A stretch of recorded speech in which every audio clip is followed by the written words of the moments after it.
Good morning. Let me introduce myself. My name is Spirit Rob Lummis, and it's a new show that we're starting this week, and it's called Universal Energies. On the show I'll be inviting other people, healers and astrologers, numerologists, mediums, vicars, curates and everybody from all denominations to come and sit and talk about the energies that they use in their everyday lives to promote the healing for everybody. This is a show that will involve lots of questions about people's beliefs and faiths, about how they got to where they are. A show that will be involved with understanding other people's faiths and beliefs. We will have a discussion at times whereby there will be several people of different denominations that we can sit down together and talk about our energies and about our faiths and beliefs and understanding.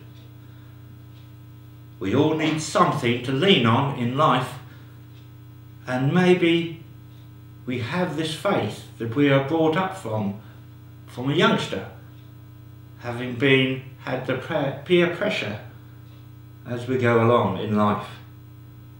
We come to a point within our lives where we make our own choices and decide that maybe it's not right for us. Then we change. That's the point when we can have the discussion and understand what beliefs really resonate with us. I'd like to introduce my first guest of the programmes, and this is Mr. Andy Mapp, who has come along today, and as you see on my right hand side there is a gong. I've already got told off by calling it a Tibetan gong. It's not a Tibetan gong, but it's a sound healing gong. So Andy, welcome. Thank you, Robert. First of all, let's just kick this off by saying, how long have you been involved and what is sound healing? I got involved with sound healing rather obtusely through yoga, and it was the breathing methods in yoga that made me realise that it can be very calming and very soothing if you breathe all the way up your abdomen and your chest. And I also love the sound of the didgeridoo, and the drones, the soft gentle drones of didgeridoos was very relaxing and meditative. And I decided that one day I'd learn to play it, which I did on a bit of 32mm pipe from B&Q, and then eventually bought some proper didgeridoos, which led me to develop my limited abilities at the time into joining workshops, through which I met a whole range of other musicians into all sorts of other forms of music. Eventually I went to a sound healing conference, and there were some chaps there demonstrating gongs, and I had to sit through a session one evening, and the noise, they were giving the gongs quite a hammering, and I realised that it was too much. I got to the point when I said, this is enough, I've had enough. And then eventually when it stopped, I couldn't go to bed.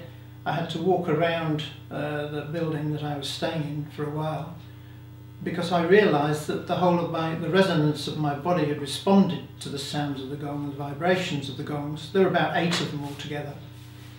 And I needed to just allow that all to settle and calm down before I went to bed. And I realised it was a very powerful, that made me appreciate it was a very powerful experience and something I wanted to get involved with. And so I bought some gongs, some small ones, and this is the largest of my collection. Right. And it was, and I made the stand for it because it was such an amazing instrument, made such an amazing sound. I felt that it would be better if the stand reflected the beauty and enormity. Yeah, and we will hear this later on, because you will demonstrate for us, won't you? And so that is how I got into it, and thought it was such a wonderful thing. I'd like to share it. Absolutely brilliant. Thank you very much for that. Now, who do you think would be wanting the healing sound? Is it open to everybody? Absolutely anybody can experience it. It's a non-participatory activity. Quite often people lie down, or the best position for people is to lie down on the floor on a camping mat in a sleeping bag with a pillow, with their eyes closed, with no other interfering sounds, and just listen to the wide range of harmonies that come from the gong. Very often people have described some of the sounds as being choir-like, and there's no expectations. Everybody interprets the combinations of harmonies and sounds their own way. They do. I must admit I have experienced this, and I do know that it's like a wave that comes from below you, your feet if you like, and it goes up through your body like a wave of energy. And that is a healing for me, but that's personal for me. Have people got to want to have the healing, or can they just come along, experience it and not have it? They can, in a group, so we say. Yes, if there's a group energy is a really powerful thing in its own right. It is, yes. And although lying there on your own is very healing and meditative in its own right, with a load of other people there's a sort of resonance and a harmony between everybody that's there, because everybody wants the same experience.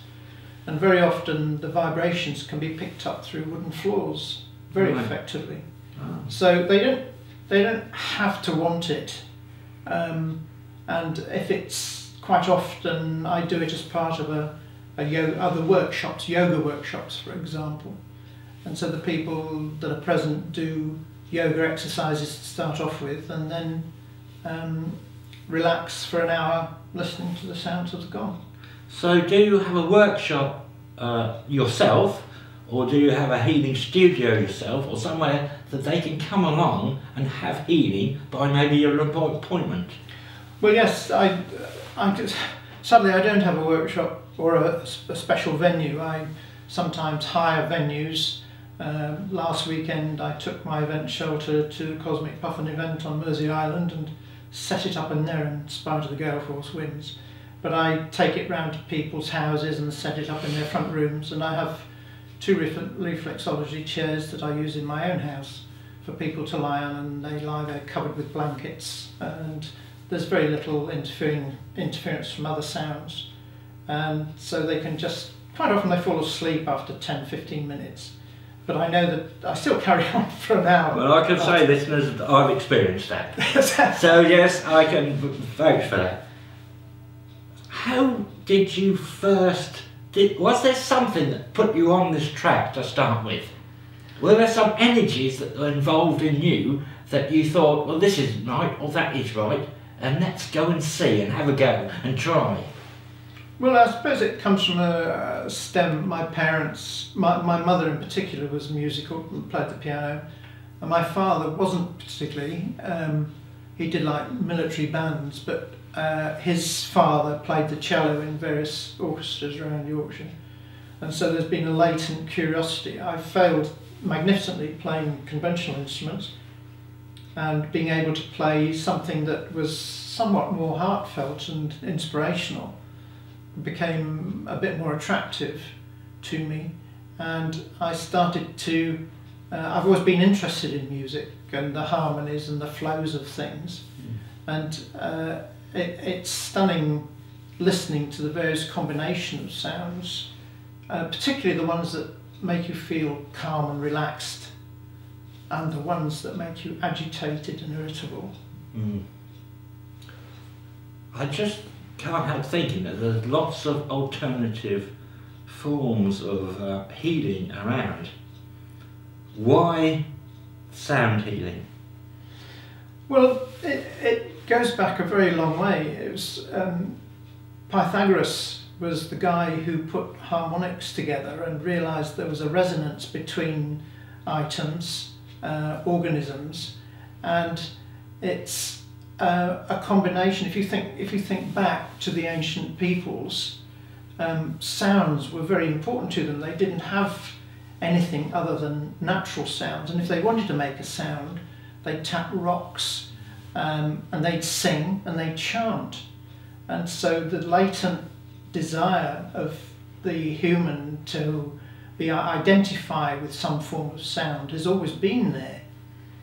And it's tended to, it links people with higher energies and the universe. And if you think of the noises that thunder makes, the noises that animals make, they're all part of a harmonic sequence that people have identified with for hundreds of thousands of years. And it's tended to be pushed into the back shelves of existence now with the presence of media, radio, pop music. Yeah. Every time you turn a corner there's some, every time you go into a shop there's music, pop music. It's not designed to make you spend more. And so lying there on your own, effectively with your eyes closed, the only sensory organ operational are your ears, and you can interpret those sounds in isolation your own way and allow your body to resonate with them. Absolutely, yeah. I mean, if you think of the body's made up of 70% of water, and the resonance of sound in the air is equivalent to about just over 700 miles an hour. The equivalent of sound going through water is about 1400 miles an hour, and the equivalent of sound going through glass is about 3000 miles an hour. So that if our bodies are made of 70% of water, then any sound that we pick up is going to resonate in different parts of our body. Do you think, could it be too strong for some people? Some people find it difficult. I haven't had anybody walk out ever. I do advise them that if they feel uncomfortable with it and wish to leave, it will not cause me any offence. Do you do this before a session? Yes, I give a fair description of what they can expect and to be prepared for it to reach parts that the other beers have not been able to gain access Absolutely. to. I'll go along with that. And so, are there any what I'm trying to get to is are there any medical conditions that is a no-no? the only one that has proved to be a bit of a challenge are people with hearing difficulties. Pardon? Oh yeah. People, the difficulties, the only difficulties really I've experienced have been with people who've had two hearing aids in a small, if for example I was playing it in my lounge for somebody, the intensity, and I do not play it very loudly, the intensity of the harmonies and sound they can find quite disturbing, and if they take their hearing aids out it's a bit easier sometimes, but by and large there's been no other challenges it seems to have presented. Right, we're going to have a demonstration in a minute, but before we do, you have some implements there by your side. Can you just talk us through what these instruments that you're going to play the gong with are? Well, may I show the one I start off with? You can. Right. Well, this little instrument is called a koshi. It's made in the Pyrenees, and it has a series of metal rods inside of different lengths and something like a glass pebble, and the sound resonates in the bamboo tube. They're made in the Pyrenees, incidentally, and I move this around the heads and the bodies of people who are lying there before I start the gong experience, and I just do it gently. And I am aware of the fact that some people might find intrusion in their personal space a bit uncomfortable, so that's something else I'm aware of. And so I start the sequence with the koshi, and I always say I will finish with a koshi and allow them to come round and listen to the sounds around them at their own pace afterwards without any further interruption. These are tuned to the resonance of air, fire, earth and water, and So there are four different ones that are very subtly different in their tone. I must admit, I do. I remember that from the healing that I had by your good self and the gong. I do remember that. And this other little item I use as an example of resonance and sound transfer, which is the inside of a musical box. And given that it has no amplification whatsoever,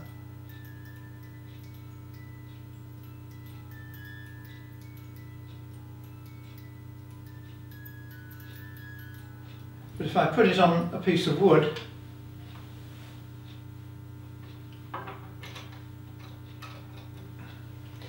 then no.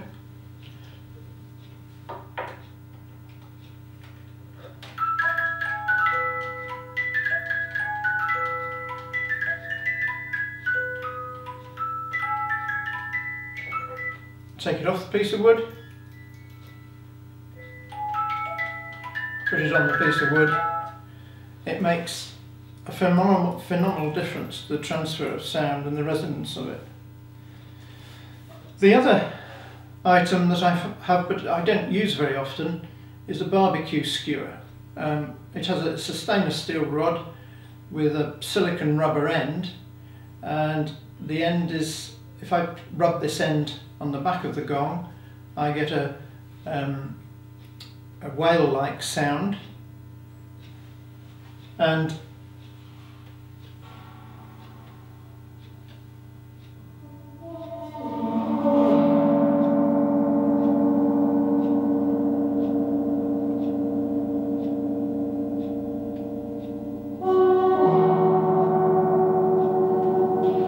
That's lovely, that is. Like dolphins and whales, yeah. And there are other items. These are called Lummis. They come in different sizes, different qualities of plastic or rubber or whatever, and they're quite expensive, and they again produce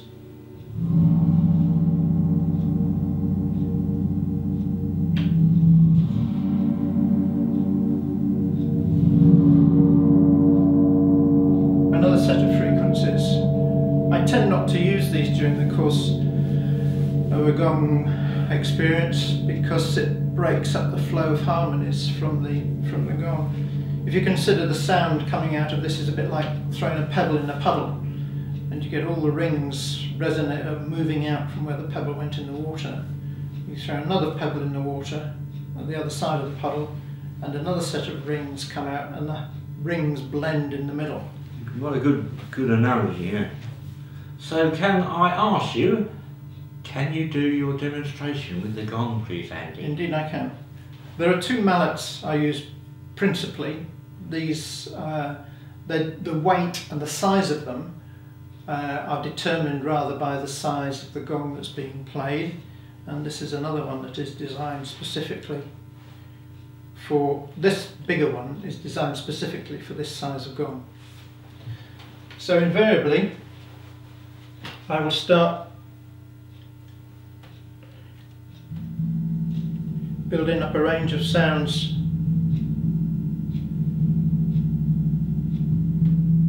on the edge. The objective being to make it as seamless a sound as possible. So it's just, the person lying on the floor can just hear this blend of harmonies and vibrations without the interruption of an odd bang or two.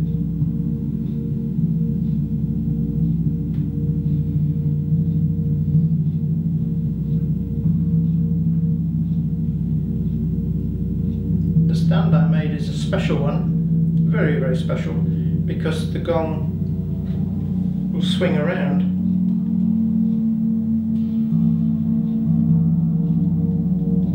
And throw the sound around the space that it's being played in. It also swings.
every time, and you know it does. So I just say to our listeners, thank you very much, Angie, for coming along. Okay. And there will be other times, and I hope you come and see us again. I'd love to. Just before I leave you, I will say that to our listeners, if you need to get in contact with Andy or you want to get some healing sound from the gong, do approach me and I will pass on all my messages to you, Andrew. Thank you very much. Thank you, Rob. Before we go, I'll just tell you that our next guest, which will be next Tuesday, will be Mr. Neil Sutton, and he will be bringing in his book, his latest book. He has one published already and it's called Buried by the Church. So he will be coming in to discuss how he researched his book, what energies he used, and how he has channeled his latest book through. So it just goes for me to say thank you very much for listening, and we'll see you next Tuesday.